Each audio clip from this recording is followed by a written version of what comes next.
저는 이게 자발적으로 한 건지 직무대행이 시켜서 한 건지 누가 시킨 건지 확인해야 되겠으니까 그 보충 질의할 때 하기 전까지 출석하게 하십시오. 이진숙 방통위원장과 김태규 직무대행이 출석하지 않아 어제 과방위 청문회를 보신 분들이 아마 많이 없으실 겁니다. 근데 그분들이 안 나온다고 최민희의 발광이 과연 멈췄을까요? 두 분이 자리를 비웠기 때문에 갈고될 모욕을 줄 상대가 없으니 방통위 3인자 사무처장과 그 밖의 직원들을 끊임없이 괴롭히는 최민희와 민주당 의원들의 모습만 비춰졌었습니다. 그 모습들 중에서 우리는 최민희의 슈퍼 갑질, 완장질하며 협박하는 모습을 지금부터 볼 필요가 있을 듯해요. 오늘 소식 간단히 전해드릴 텐데 그 전에 추석 연휴 이벤트 광고 하나 들어갈게요. 자, 강원 700고지 야생산에서 자라난 산삼의 사포닌을 이렇게 세계 최초로 규격화의 앰플병에 담아냈습니다. 이 앰플 한 병당 산삼 한 뿌리분의 사포닌, 진세노사이드가 모조리 담겨 있어요. 지친 몸과 떨어진 기력을 보강하기에는 이 더산삼이 최고입니다. 2개월분 더산삼류 2세트 60병을 구매하시면 추가로 본품 1세트 한 달치를 더 드리는, 즉 총 3달치를 드리는 특별한 혜택을 받을 수 있는 좋은 기회예요. 여러분들의 소중한 분들에게 특별한 선물이 될 겁니다. 2세트를 사시면 3세트가 오니까 2명의 사람들에게 선물로 주고 하나는 내가 먹을 수 있습니다. 영상 고정 댓글에 샤인투브 구독자들에게만 구매할 수 있게끔 링크 달아 드릴 테니까 하루에 한 병 산삼 한 뿌리분의 사포닌 이번 기회에 꼭 경험해 보시기 바랍니다. 광고 끝. 자, 3차 청문회 자리에 이진숙 위원장과 김태규 직무대행이 나오지 않았다는 이유로 최민희 바로 두 사람을 고발 조치하며 청문회 갑질 포문을 엽니다. 이렇게 말이죠. 예, 현재 청문회 중입니다만 위원님 여러분께 양해 말씀드립니다. 우리 위원회는 출석 요구에도 불구하고 지금까지 과방위 회의장에 출석하지 않은 증인 이진숙 방송통신위원회 위원장, 김태규 방송통신위원회 위원장 직무대행에 대해 고발하기로 간사와 협의를 하였습니다. 따라서 당초 오늘 회의 안건에는 없었지만 간사와의 협의에 따라 청문회 불출석 증인 고발의 건을 추가로 상정합니다.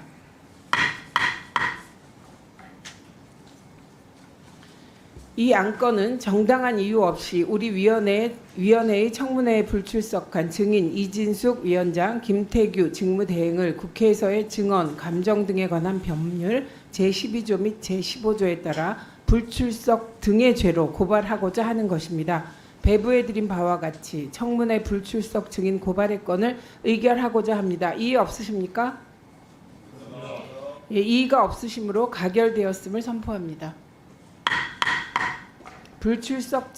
불출석 증인 고발과 관련한 고발장 작성 등은 위원장에게 위임하여 주시기 바랍니다. 최민희는 말을 해요. 정당한 사유가 없는 불출석이라고. 국민들이 봤을 때 최민희와 과방위 민주당 의원들의 하는 꼬라지는 이렇게 보입니다.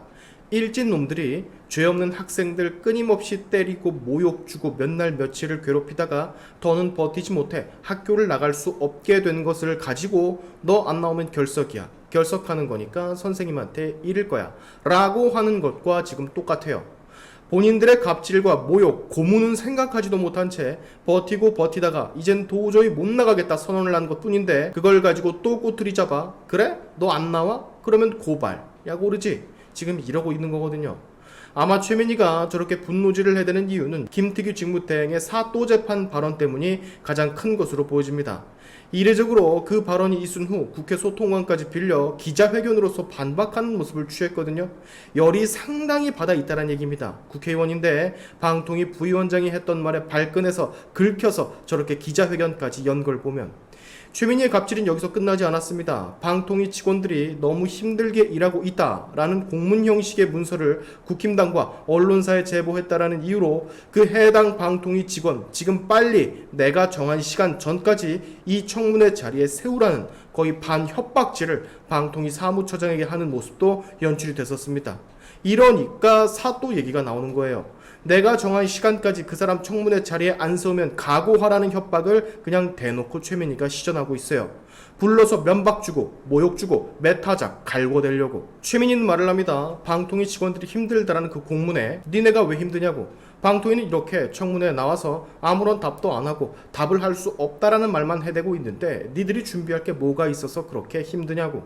힘든 건 차라리 국회의원 보좌관들이 질의문 작성 때문에 더 힘들 거라고.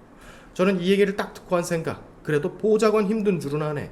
보좌관들, 선임 비서관, 비서관, 인턴 전부 다 밤샘 작업 시켜놓고 국회의원들은 하는 거 없이 보고만 받는 거 뻔히 아는데. 자, 어쨌든 마지막엔 직원 빨리 튀어나오라고 협박하는 최민희의 모습을 여러분은 보실 수 있을 겁니다.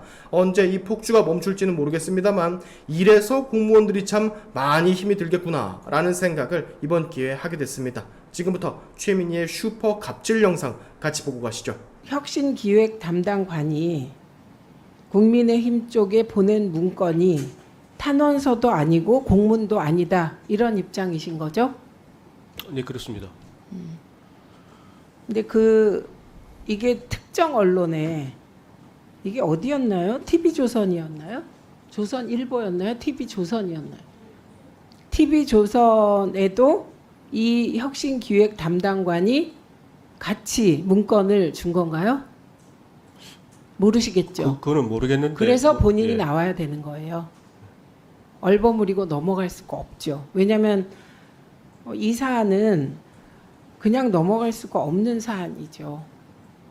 그 언론 보도에 따르면 이게 국회에는 제출을 안 했는데 이게 TV조선에서 그대로 이게 화면까지 나갔어요.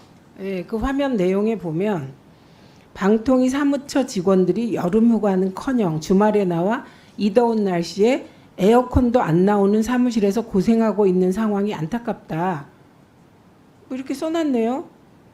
본인한테 물어봐야 돼요. 어떤 고생을 했나요? 나와서 뭐 했나요? 뭐 주말에도 뭐 나야 되는 상황들이 생기니까 아마 주말에는 에어컨을 틀어주지 않아서 사무실에서 아마 뭐 되게 힘들게 아마 일을 했던 거 아닌가 싶습니다. 그 무슨 일 했어요? 아니 뭐 여러 가지 뭐 여러 가지 뭐 했어요? 지금 예. 방통위가 국회에 자료를 제대로 냈습니까? 답변을 제대로 했습니까? 답변은 이게 주로 준비하는 게 위원장이나 대행의 답변 준비를 했을 텐데, 그런데 답변을 제대로 한 게 있습니까? 자료를 제대로 제출한 게 있습니까? 뭐 하느라고 고생을 한 거예요? 이거 답을 직접 못 하시겠죠? 제가 보기에는 이 고생한 이유는 국회 때문이 아니에요. 말도 안 되는 답변에 대한 자료를 혹은 논리를 제공해야 되기 때문에 고생한 거예요. 왜 엉뚱한 데다가 책임을 돌리고 엉뚱한 데다가 지금 손가락질하고 화살을 돌리십니까? 그리고 국회가 갑질의 오명을 뒤집어 쓰지 않도록, 뭐가 갑질인데요? 국회의원들은 아무것도 안 하고 누워 있으면서 청문회를 하면 갑질이겠죠. 근데 고생은 제가 보기에는 국회의원 보좌관들이 더 하고 있어요. 질문해야 되니까요. 질문을 제대로 해야 되고 자료로 뒷받침해야 되니까. 근데 보좌관들 누구도 공문을 띄워서 특정 언론사에 이런 거 안 보내거든요.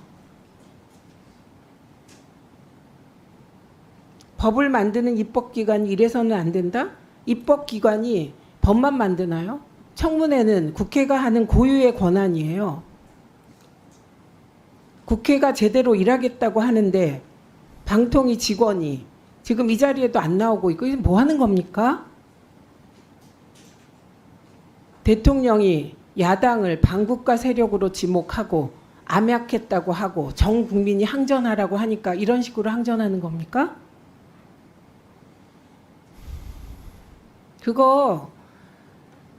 그 야당을 반국가 세력이라고 대통령이 얘기했다고 읽으면 그거 오독이에요.